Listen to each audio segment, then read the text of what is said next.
Hello students, I am Praveen Jangir और आज बेटा हम कंफ्यूजिंग एडजेक्टिव्स की जो सीरीज चल रही थी ना, उसमें 5th वीडियो के बारे में डिस्कस करेंगे।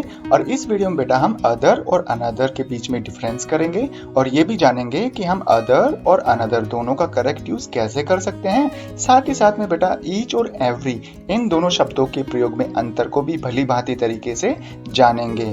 तो चलिए बेटा बिना किसी देरी के हम वीडियो शुरू करते हैं। यदि हम बात करें अदर और अनदर के प्रयोग में क्या डिफरेंस है, तो बेटा आप ध्यान रखना, अदर और अनदर दोनों का जो हिंदी अर्थ होता है ना, वो तो सेम ही होता है और वो होता है बेटा दूसरा।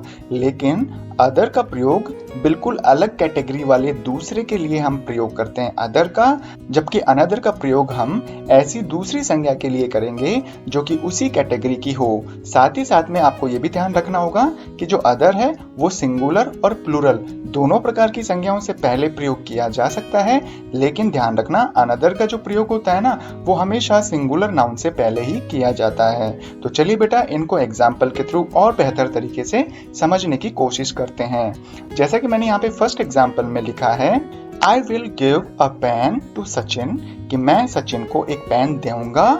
She will give other pen, और जो वो है ना वो भी उसको दूसरा पेन देगी, लेकिन किस कैटेगरी वाला? बिल्कुल अलग। जैसे मान लो मैंने सचिन को सेलो पेन दिया है, तो बेटा वो जो लड़की है वो उसको दूसरा कैटेगरी का पेन देंगी। अब दूसरे कैटेगरी का मतलब हो सकता है रिनोल्ड का पेन दे दे, है ना।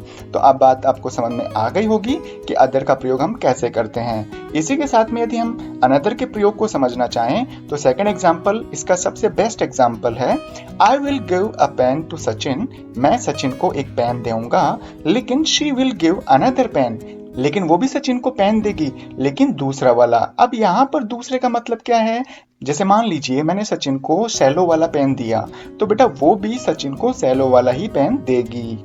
अगर हम बात करें थर्ड एग्जाम्पल की, तो यहाँ पे लिखा हुआ है he gave me another toys. तो बेटा मैंने आपको अभी बताया था कि अनदर के बाद में यदि हम संज्ञा का प्रयोग करना चाहते हैं तो बेटा जो वो संज्ञा है वो हमेशा एक वचन में ही होगी, जबकि मैंने यहाँ पर अनदर टॉयज जो कि बहुवचन संज्ञा है ये लिख दिया है। इसकी वजह से पूरा सेंटेंस गलत हो गया। तो सही सेंटेंस इस तरह से होगा, he gave me another toy. अगर हम बात करें फोर्थ सेंटेंस की, तो इसमें लिखा हुआ है I want to take another 5 hour. तो जैसा कि मैंने आपको कहा था कि अनदर के बाद में यहाँ पे संज्ञा क्या आ रही है? आवर, जो कि एक वचन है। और नियम भी हमें तो यही कहता है कि भाई अनदर का जो प्रयोग है ना वो सिंगुलर नाउन से पहले किया जाता है। लेकिन बेटा ध्यान रखना, यदि नाउन से पहले कोई न्यूमरल एडजेक्टिव आ जाए, बहुवचन वाली कोई नंबर आ जाए, जैसे यहाँ पे 5 है, वो बहुवचन है ना, जैसे 2, 3, 4, 5, 10 और उसके आगे कोई भी संख्या आ सकती है, लेकिन वो बहुवचन संख्या होनी चाहिए। तो यदि संज्ञा से पहले किसी भी प्रकार की बहुवचन संख्या का प्रयोग हो रहा है तो बेटा उसके बाद में आने वाली जो संज्ञा है वो बहुवचन होगी। तो सेंटेंस कुछ इस तरह से होगा, I want to take another 5 hours. उम्मीद है बेटा आपको अब अनदर और अदर के प्रयोग में कोई भी कंफ्यूजन नहीं होगा। अब इसके बाद में हम देखेंगे बेटा ईच और एवरी के प्रयोग में क्या डिफरेंस है। अगर हम बात करें ईच और एवरी के प्रयोग के बारे में, तो बेटा ईच और एवरी दोनों का हिंदी अर्थ प्रत्येक ही होता है। लेकिन बेटा ईच का जो प्रयोग है ना, 2 या 2 से अधिक जो भी संज्ञाएं हैं उनमें से प्रत्येक के बारे में बात करनी हो तो हम ईच का प्रयोग करेंगे। लेकिन एवरी का प्रयोग बेटा केवल 2 से अधिक संज्ञाओं में से प्रत्येक के बारे में बात करनी हो तो हम एवरी का प्रयोग करेंगे। ईच का प्रयोग 2 या 2 से अधिक संज्ञाओं के लिए भी हो सकता है, लेकिन एवरी का प्रयोग हमेशा 2 से अधिक संज्ञाओं के लिए होता है, चाहे वो 3 हो, 4 हो या 5 हो। इसी के साथ में आपको ये भी ध्यान रखना होगा कि ईच और एवरी दोनों के बाद में बेटा सिंगुलर काउंटेबल नाउन का प्रयोग होता है, अनकाउंटेबल नाउन का प्रयोग कभी नहीं होता, और ना ही प्लूरल नाउन का प्रयोग होता है। चलो इसको एग्जाम्पल के थ्रू समझने की कोशिश करते हैं। तो फर्स्ट एग्जाम्पल है बेटा यहाँ पे, आई टीच 7 बॉयज, कि मैं 7 लड़कों को पढ़ाता हूँ। तो ईच और एवरी बॉय इज गुड। तो बेटा यहाँ पर देखिए आप, मैं कितने लड़कों को पढ़ाता हूँ? 7 लड़कों को। इसलिए बेटा ये क्या है? बहुवचन संज्ञा है और 2 से ज्यादा भी है। तो बेटा 2 से ज्यादा के लिए मैंने कहा था ना ईच का प्रयोग भी कर सकते हैं और एवरी का प्रयोग भी। देखो ईच के प्रयोग में भी लिखा हुआ है 2 से अधिक और एवरी के प्रयोग में भी लिखा हुआ है 2 से अधिक। तो मैं दोनों ही यानी कि ईच और एवरी का प्रयोग यहाँ पे कर सकता हूँ। अगर हम बात करें सेकंड एग्जाम्पल की, तो यहाँ पे है आई टीच 2 बॉयज, कि मैं 2 लड़कों को पढ़ाता हूँ। Every boys is good. तो बेटा मैंने गलती यहाँ पे ये की है कि यदि मैं केवल 2 संज्ञाओं के बारे में बात कर रहा हूँ ना, तो उसके लिए मुझे ईच का प्रयोग करना चाहिए।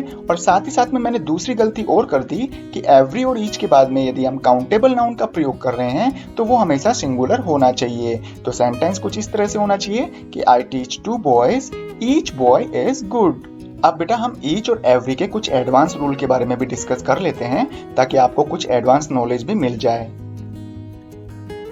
तो बेटा ईच और एवरी को बेहतर तरीके से समझने के लिए, इसका एक लेवल एडवांस करने के लिए मैंने यहाँ पर 2 रूल लिखे हैं, इनको भी आप ध्यान से सुनिएगा। तो बेटा देखो, रूल नंबर फर्स्ट हमें ये कहता है कि यदि सेंटेंस में ईच और एवरी का प्रयोग प्रोनाउन के रूप में हो रहा हो, और वो भी कौन सा प्रोनाउन, डिस्ट्रीब्यूटिव प्रोनाउन के बारे में हो रहा हो, तो बेटा आपको जब भी सेंटेंस में ईच और एवरी का प्रयोग करना हो तो इन बातों का ध्यान रखना होगा।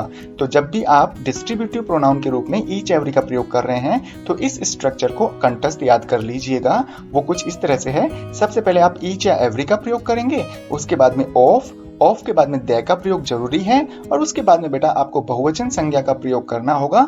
लेकिन साथ ही में ध्यान रखना, जो भी वर्ब आएगी वो बहुवचन वाली नहीं आएगी, हमेशा सिंगुलर वर्ब का ही प्रयोग होगा। तो चलिए इसको भी समझते हैं एग्जाम्पल के थ्रू।